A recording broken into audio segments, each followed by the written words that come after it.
কোরআনের মাহফিল, এই কোরআনের মাহফিলকে সম্মান করে কোনো বিশৃঙ্খল করা যাবে না। কথা বলেন ঠিক কিনা?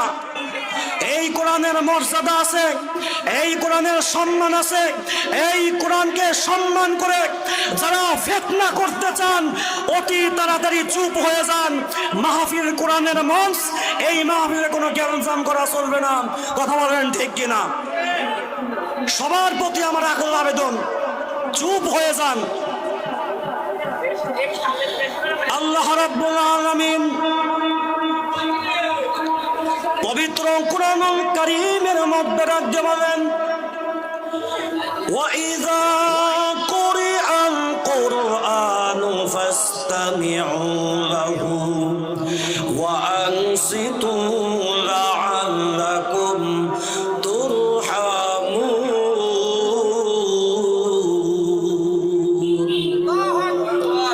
আল্লাহ তাআলা রাখতে বলেন,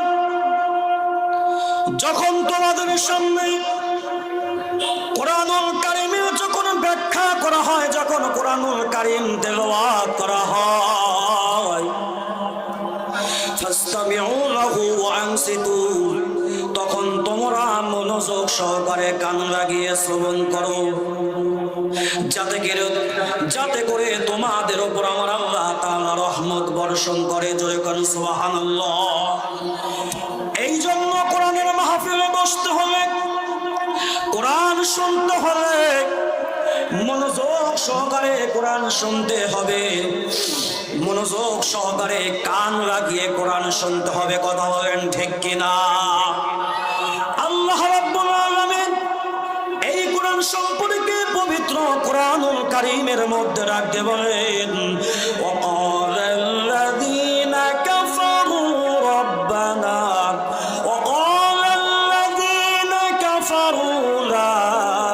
اسمعوا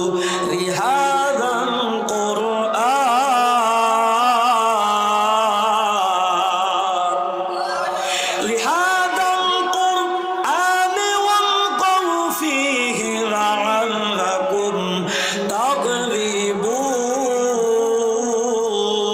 تغلبون। الله أكبر। আর একটু জোরে আওয়াজ করে বলেন আল্লাহু আকবার।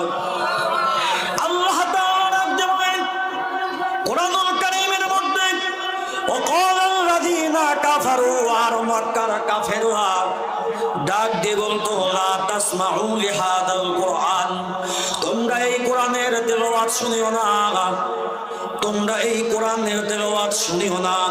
যেখানে কোরআনের ব্যাখ্যা করা হয়, যেখানে কোরআনুল কারীমের ওয়াজ করা হয়, সেখানে তোমরা হট্টগোল ফিতনা সৃষ্টি করো, যাতে করে তোমরা সফল কামিয়াব হতে পারো। মুসলমান ভাইরা আমার গভীর মনোযোগ দিয়ে শুনবেন। মক্কার কাফের কোন থেকে শুরু করে আজ পর্যন্ত যত কাফের বেঈমানরা এসেছে, খোদার কসম তারা কোরআনের উপর বিজয়ী হতে পারবে না। কথা বলেন ঠিক কিনা? এই কোরআনকে নিভিয়ে দেওয়ার জন্য, এই কোরআনের মাহফিলকে নিষিদ্ধ ঘোষণা করার জন্য ইতিপূর্বে বহু চক্রান্ত হয়েছে, ইতিপূর্বে বহু ষড়যন্ত্র করা হয়েছে, কিন্তু এই কোরআনুল কারীমের তাফসীর মাহফিলকে কোন রাম বাম নাস্তিক মুরতাদরা কোনদিন এই কোরআনের মাহফিলকে নিষিদ্ধ করতে পারে না। কথা বলেন ঠিক কিনা? আর একটু জোরে আওয়াজ করে বলেন ঠিক কিনা? এই কোরআনুল কারীম আল্লাহ নবী বিশ্ব নবী জনাবে মুহাম্মদুর রাসূলুল্লাহ সাল্লাল্লাহু আলাইহি ওয়াসাল্লামের প্রতি নাযিল করা হয়েছে। জোরে জোরে কোন সুবহানাল্লাহ। এই কোরআনুল কারীমকে যদি প্রশ্ন করা হয়, কোরআন কার মাধ্যমে, তোমার কার মাধ্যমে এই কোরআন নাযিল করা হয়েছে? কোরআন ডাকতে বলেন, নাযালা বিহি রূহুল আমিন।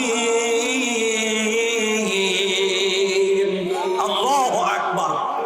এই কোরআনুল কারীমকে নাযিল করা হয়েছে হযরতে জিবরাইল আলাইহিস সালাতু ওয়াস সালামের মাধ্যমে। জোরে কোন সুবহানাল্লাহ। এই কোরআনকে প্রশ্ন করা হয়, কোরআন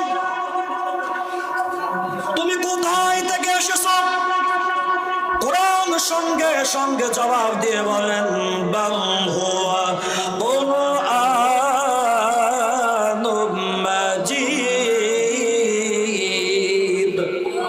এই কুরআনুল কারীমকে আল্লাহ তাআলা লৌহে মাহফুজ থেকে জিবরাইলের মাধ্যমে নবীর উপরে নাযিল করেছেন। জোরে কোন সুবহানাল্লাহ। ও মুসলমান ভাইরা আমার, গভীর মনোযোগ দিয়ে শুনবেন।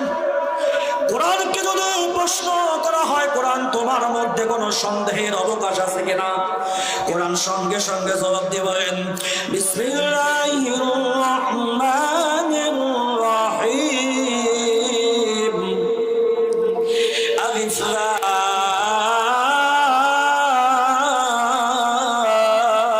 মিম যালিকাল কিতাবু লা রাইবা ফীহি হুদাল লিল মুত্তাকিন। আল্লাহু আকবার। এই কোরআন এমন একটি কিতাব, যেই কিতাবের মধ্যে কোনো সন্দেহের অবকাশ নাই।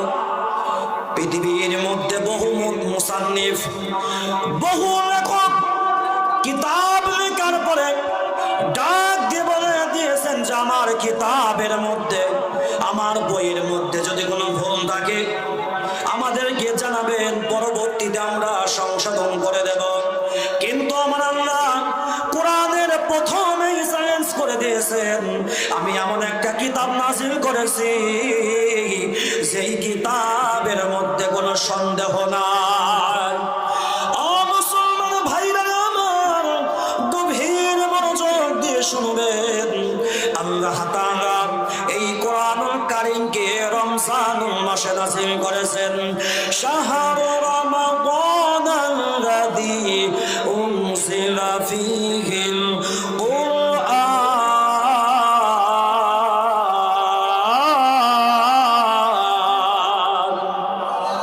ওয়া বায়িনাতিন মিনাল হুদা ওয়াল ফুরকান। এই কোরআনুল কারীমকে আল্লাহ তাআলা রমজান মাসে নাযিল করেছেন। এই কোরআনকে যদি প্রশ্ন করা হয়, কোরআন তোমাকে কোন রাত্রে নাযিল করা হয়েছে, কোরআন সঙ্গে সঙ্গে জবাব দিয়ে বলেন, কোরআন সঙ্গে সঙ্গে জবাব দিয়ে বলেন ইন্না আনজালনাহু ফী লাইলাতুল কদর। আল্লাহ তাআলা একদম বলেন এই কোরআনুল কারীমকে আল্লাহ তাআলা কদরের রাত্রে নাযিল করেছেন। জয় কোন সুবহানাল্লাহ। এই কোরআনকে যদি প্রশ্ন করা হয়, কোরআন তোমার মধ্যে কি সব কিছু আছে, আমার আল্লাহ তাআলা একদম বলেন ওয়া নাযালনা আলাইকাল কিতাবা তিবয়ানান লিকুল্লি শাইইন ওয়া হুদাও ওয়া রাহমাতাও ওয়া বুশরা লিল মুসলিমিন। আল্লাহু আকবার। আল্লাহ তাআলা রাখতে বলেন নবী গো, আপনার প্রতি আমি এমন একটি কিতাব নাযিল করেছি যেই কিতাবের মধ্যে আমি সব কিছু স্পষ্ট করে বর্ণনা করে দিয়েছি। জোরে কোন সুবহানাল্লাহ।